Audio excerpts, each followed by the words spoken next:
এখন এই নির্বাচনে বিএনপি কিন্তু ভারতের সাথে হাত মিলিয়েছে। আমরা আজকে ঢাকা বিশ্ববিদ্যালয়ে এসেছি প্রচারণা করার জন্য, এবং ঢাকা বিশ্ববিদ্যালয় খুব আমার স্মৃতি বিজড়িত জায়গা।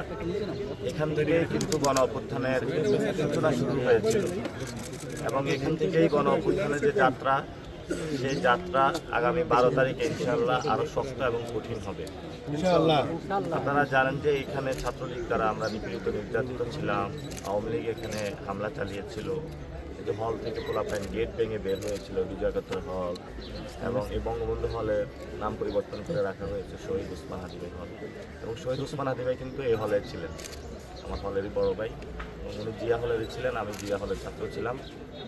আমরা আজকে সারা এরিয়াতে প্রচারণা করবো। আপনারা জানেন আমরা 8 দফা ইশতেহার দিয়েছিলাম, এবং ঢাকা বিশ্ববিদ্যালয়ে যারা কর্মচারী রয়েছে, অফিসার যারা রয়েছে, তাদের অনেকগুলো সমস্যা, তাদের বেতন কাঠামো নিয়ে সমস্যা, তাদের আবাসস্থল নিয়ে সমস্যা, তাদের বাচ্চাদের পড়াশোনা নিয়ে সমস্যা। আমরা হলো এখানে শিক্ষার্থী, শিক্ষক, কর্মচারী সবাই একটা ফ্যামিলির মতন।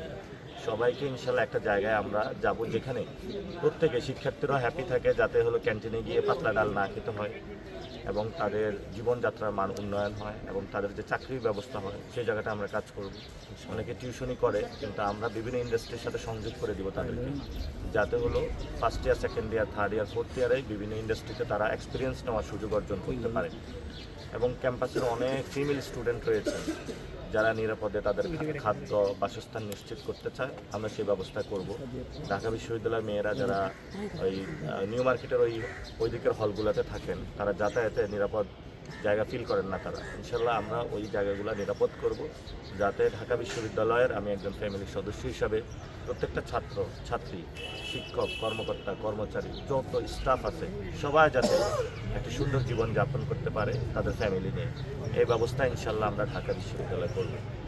সাথে সাথে আপনারা জানেন যে পুরো বাংলাদেশে একটা নতুন বিতর্ক উঠেছে বোরকা নিয়ে। তো বোরকার বিষয়টা হলো যে এখন মহিলারা যারা বোরকা পরে, আমাদের মা বোনেরা, আমার আম্মা বোরকা পরে, এখন উনি তো বোরকা পরে ভোট দিতে যাবেন। তো যেইভাবে বোরকার বিরুদ্ধে কুৎসা রটনা হচ্ছে, এর মধ্য দিয়ে কি হবে যে একজন মহিলাকে হয়তো বা বোরকা ধরে টান দিতে পারে, অথবা দেখা গেছে আবারই বিএনপির পোলাপাইন আবারই বোরকা পরে জাল ভোট করতে পারে, এবং সেখানে যদি পরবর্তীতে এটা দেখানোর চেষ্টা করবে যে বোরকা পরে ভোট দিতে এসেছে। তো এটা হলো তারা এই যে আমাদের মা বোনদের নিয়ে এই নোংরা রাজনীতি তাদের বন্ধ করা উচিত, বোরকা নিয়ে নোংরা রাজনীতি বন্ধ করা উচিত। আরেকটা বিষয় হলো গতকালকে একটা যে সাক্ষাৎকারে এসেছে, যে আমি বলেছিলাম যে জেল হলো জুনায়েদ আহমেদ বাবুনগরী রহমতুল্লাহি আলাই, উনি হলো আমাদের কাদের মোল্লা, যিনি শহীদ হয়েছেন রহমতুল্লাহি আলাই, দুজনেই শহীদ হয়েছেন, ওনার খাবার খেয়েছিলেন। তো এটা ছোট একটা ক্লিপ প্রকাশিত হয়েছিল, যে বিষয়টা হলো যে দেখি আমি একটু সময় নিয়ে বলবো। যখন হেফাজতের আন্দোলন ঘটতেছিল, প্রথমে আন্দোলনের জায়গাটা ছিল এখানে ইসলামের উপরে আঘাত দিয়েছিল শেখ হাসিনা, দাঁড়ি ধরে টান দিয়েছিল, আলেম ওলামাদের উপরে নির্যাতন করেছিল। তখন উম্মতের রাহবার হিসাবে আল্লামা শাফি হেফাজতে ইসলামের মাধ্যমে ইসলাম রক্ষার জন্য, কারণ এমনি ভারতের আগ্রাসনের কারণে এখানে মুসলমানরা বিপদে আছে, সবাইকে রক্ষার জন্য, ইসলামিক তাহজিব তামাদ্দুন আইন কানুন রক্ষা করার জন্য উনি আন্দোলনের ডাক দিয়েছিলেন। তো সেখানে আমরা দেখেছিলাম যে সবাই যখন মানুষ ঐক্যবদ্ধভাবে শাপলা চত্বরে এসেছিল, সেই শাপলা চত্বরে সন্ধ্যার দিকে আক্রমণটা শুরু হয়, এবং আক্রমণ এমন একটা পর্যায়ে যায় অসংখ্য ভাই আমাদের শহীদ হয়।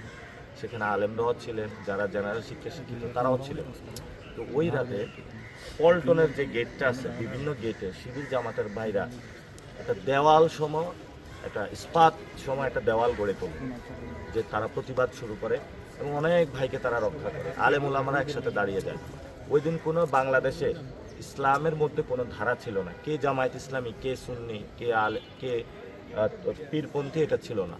সবাই একসাথে সবাই ভাইদেরকে সেভ করতেছিল, এবং আইয়ামে জাহিলিয়াতের আওয়ামী সন্ত্রাস থেকে সবাইকে রক্ষা করতেছিল। এবং সেখানে প্রচুর বিএনপির যারা সমর্থক, যারা ইসলাম প্রিয়, তারা জয়েন করেছিল। কিন্তু যেই ঘটনাটা বাংলাদেশের ইতিহাসে ঘটেছিল সেই সময় হলো বিএনপির যারা টপ লিডারশিপ, তারা কিন্তু সে সময় সিদ্ধান্তহীনতা ভুগছিলেন, আন্দোলনে তারা জয়েন করবেন নাকি করবেন না। খালেদা জিয়ার কিন্তু, বেগম খালেদা জিয়ার চরম ইচ্ছা ছিল সে আন্দোলনে যাতে অংশগ্রহণের মধ্য দিয়ে বাংলাদেশে একটা পরিবর্তন ঘটে। এবং ওই সময় বিএনপির টপ লিডাররা কিন্তু এই যে যখন মুসলমানদের উপর অ্যাটাক হচ্ছিল, এই ধরনের হত্যাযজ্ঞ নেমে এসেছিল, তারা কিন্তু এটার বিরোধিতার জায়গাটা যান নাই এবং ফিল্ডও নামেন নাই। এবং ওই তৎকালীন সময়ে ঢাকাকে কিন্তু নেতৃত্ব দিতেন মির্জা আব্বাস। মির্জা আব্বাসকে অনেকবার কথা বলা হয়েছিল, কিন্তু উনি একটা বারের জন্য মাঠে নামেন নাই। ওরা যদি জানতো শাপলাতে আমাদের কোনো ভাই শহীদ হতো না, এটা ইতিহাসের নির্মোহ সত্য। এবং এই শাপলার ঘটনার পরে জুনায়েদ আহমেদ বাবুনগরীকে হলো কাশিমপুর জেলে কারাগারে নিয়ে যাওয়া হয়েছিল। আমি কারাগারে ছিলাম, আমি হসপিটালে ছিলাম। তো জেলে একটা বিষয় থাকে যে আব্দুল কাদের মোল্লা ভাই, শহীদ আব্দুল কাদের মোল্লা ভাই, উনি সবার জন্য রান্না করে কই মাছ পাঠাইতেন। আমিও খেয়েছি, যারা জেলে গিয়েছে টপ লিডারশিপ সবাই খেয়েছে। উনিও শহীদ আল্লামা জুনায়েদ বাবুনগরী রহমতুল্লাহ আলাই, যিনি আলেমদেরকে ঐক্যবদ্ধ করেছেন, ওনার জন্য উনি খাবার পাঠিয়েছিলেন। কিন্তু সমস্যা হলো যে জামায়াত ইসলামী সুন্নি মিলন মেলা না থাকার কারণে একসাথে খাবার খাওয়া, একসাথে আড্ডা দেওয়া, এগুলো রেওয়াজটা ছিল না। রেওয়াজ না থাকার কারণে সেখানে একটা যে পরিস্থিতির সৃষ্টি হয়, পরবর্তীতে কিন্তু জুনায়েদ আহমদ বাবুনগরী ওই খাবার গ্রহণের মধ্য দিয়ে এই যে ট্যাবু, এটা ভেঙে দিয়েছিলেন। এবং উনি এত দারাজ দিলেছিলেন যে কওমি, আলিয়া, সুন্নি, জামাত সবার মধ্যে যে ভেদাভেদের একটা দেওয়াল, সেটাকে রিমুভ করে নিয়ে সবাইকে বুকে জড়িয়ে নিয়েছিলেন। এবং আল্লামা জুনায়েদ আহমদ বাবুনগরী যেভাবে হলো কাদের মোল্লা সাহেবকে সম্মান করেছিলেন, শহীদ কাদের মোল্লা রহমতুল্লাহ আলাইকে, শহীদ কাদের মোল্লা রহমতুল্লাহ আলাই আল্লামা জুনায়েদ আহমদ বাবুনগরী রহমতুল্লাহ আলাইকে সেভাবেই সম্মান প্রদর্শন করেছিলেন। এটা সম্প্রীতির বাংলাদেশ ছিল ওই সময়, যখন আলেম ওলামা প্রত্যেককে সম্মান করেছিলেন। তো গতকালকে ছোট্ট একটা কার্ড ভিডিও করে এটা নিয়ে হলো প্রচারণা চালাচ্ছে। প্রথমত দ্যাট্রিন ভাষায় ঘোষণা করতে চাই, আমি কওমি মাদ্রাসায় পড়াশোনা করেছি, আমি চাই বাংলাদেশে যেটা খুবই রাজনীতিটা পরিষ্কার। দেখেন, যখন এই যে শহীদ উসমান হাদি ভাইয়ের এখানে এই বিচারের হত্যাকাণ্ডের বিচারের জন্য মাঠে আসলো, সার্সিনা তরিকার এক গুতামলা একটা ছেলে মায়ের খেয়েছে, আপনারা দেখেছেন, তাকে পুলিশ পিটাচ্ছিল। উনি কোন জজবা থেকে এসেছে? এখানে মুসলমানদের রক্ষা করতে চায়, বাংলাদেশের সার্বভৌমত্ব রক্ষা করতে চায়। এরপরে হলো নেসারাবাদের পীর সাহেব, উনি বলেছিলেন যে ইত্তেহাদ মাল ইখতিলাফ, বিভিন্নতা সত্ত্বেও আমরা ঐক্যবদ্ধ থাকবো, সেই জায়গাটা উনি নিয়ে এসেছিলেন। আল্লামা হাফিজ হুজুর যখন ইরান যুদ্ধে গিয়েছিলেন, সেখানেও উনি ইরাকের সুন্নি শিয়া ভাইদের মধ্যে ঐক্যবদ্ধ করার প্রচেষ্টা চালিয়েছিলেন। শুধু তাই নয়, বাংলাদেশের যত আলেম ওলামা সবাই আমরা ঐক্যবদ্ধ হওয়ার জায়গায় একটা প্রচেষ্টায় আছি, যাতে আমরা ভারতীয় আধিপত্যবাদ রুখতে পারি। এখন এই নির্বাচনে বিএনপি কিন্তু ভারতের সাথে হাত মিলিয়েছে। ফলত যত আলেম সমাজ আছেন সবাই ঐক্যবদ্ধ হয়ে আমাদের এই ধানের শীষের বিএনপির বিরোধিতা করাটা জরুরি হয়ে পড়েছে। এই জন্য জরুরি হয়ে পড়েছে, বিএনপি যদি ভারতের লাইন থেকে বাংলাদেশের মানুষের পক্ষে দাঁড়াতো, আমাদের কোনো সমস্যা ছিল না। শহীদ জিয়া রহমান ছিলেন, বেগম খালেদা জিয়া তো ওই জায়গায় ছিলেন, এই জন্য তো ওই সময় জোট হয়েছে। যখন তারা ভারতের সাথে মিলে গেল, বাংলাদেশের মানুষের বিপক্ষে দাঁড়াইলো, তখন তো আমরা জোট আর করতে পারি না। এবং সেই জায়গাটা আমরা মনে করি এই 11 দলীয় জোটে আলেম ওলামারা ঐক্যবদ্ধ হয়েছেন। এই বাংলাদেশে জমিনে বড় একটা রাহবারের জায়গা আল্লামা জুনায়েদ আহমদ বাবুনগরী ভূমিকা পালন করেছিলেন। তারপরও যদি আমার কোনো কথায় কেউ কষ্ট পেয়ে থাকেন, এই কষ্ট ক্ষমা সুন্দর দৃষ্টিতে দেখবেন। কারণ আলেম ওলামাদের সম্মান হলো পৃথিবীতে সবচেয়ে বড় জায়গা। আমরা ওনাদের পিছনে নামাজ পড়ে থাকি এবং ওনারা হলো আমাদের ইমাম। আলেমদেরকে মহব্বত করা মানে কি সবচেয়ে ভালো জায়গা, এবং ওনাদের থেকে মহব্বত থাকলে ইমান মজবুত হয়। আমরা সেই জায়গাগুলো চেষ্টা করি। আমি যেমন সার্সিনা তরিকা, এটা তরিকার মাদ্রাসায় পড়াশোনা করেছি। তো আবার এই ঢাকালিয়াতেও পড়াশোনা করেছি কওমি গণনা, আমি আবার এই আলিয়াতে কওমি গণনায় পড়াশোনা করেছি। ফলত আমার জীবনের একটা মাকসাদ হলো বাংলাদেশে সকল মানুষকে নিয়ে আধিপত্যবাদ এবং ফেসিবাদের বিরুদ্ধে দাঁড়ানো, সকল আলেম ঘরানাকে। এবং আমি তো ওনাদের প্রতি আহ্বান জানাবো যে আমাদের যদি কোনো ভেদাভেদ থাকে, সেটা আলেমের যারা রাহবার আছেন আমাদের, তারা হলো ঘরের ভিতরে বসে সেগুলো নিয়ে আলোচনা করবে।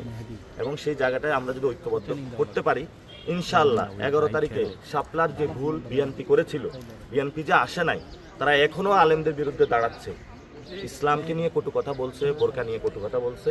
এই নির্বাচনও তারা একটা ভুল সিদ্ধান্ত নিচ্ছে। 11 দলীয় জোট সঠিক সিদ্ধান্তে আছে।